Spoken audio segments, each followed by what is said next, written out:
Hello guys, nakakain po ako dyan.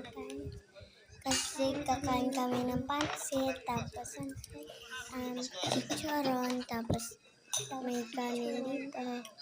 Nakain kami dito. Andito kami sa bahay. Kasi aga, maggabi na kasi eh.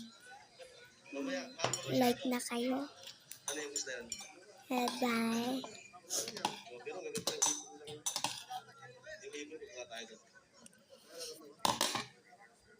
Wala na ba? Wala namang malalaki? Ang malaki ang kukunin natin. Harap tayo ng malaking isda. Ito. Ito kasi ang isda ito eh. Tigas naman. Ito ang tigas. Ano siya mo? Ano? Ang tigas naman ng Sim cherry?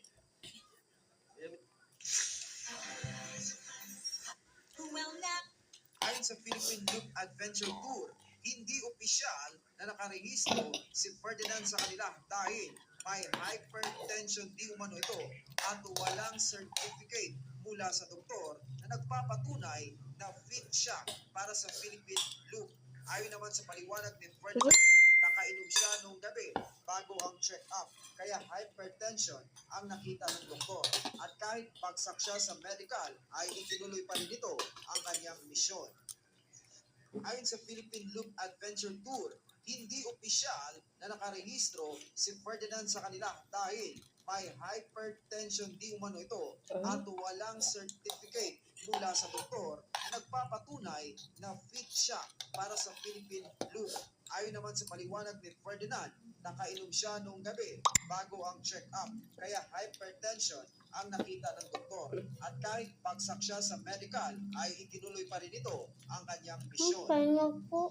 Ayon sa Philippine Loop Adventure Tour, hindi opisyal na nakarehistro si Ferdinand sa kanila dahil may hypertension di umano ito at walang certificate mula sa doktor na nagpapatunay na fit siya para sa Philippine Loop. Ayon naman sa paliwanag ni Ferdinand, nakainom siya noong gabi bago ang check-up, kaya hypertension ang nakita ng doktor.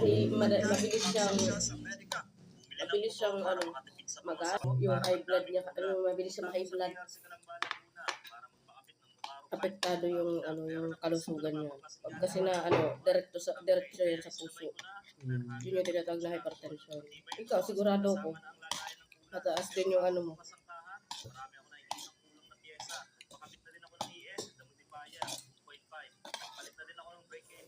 Mabilis siyang high blood.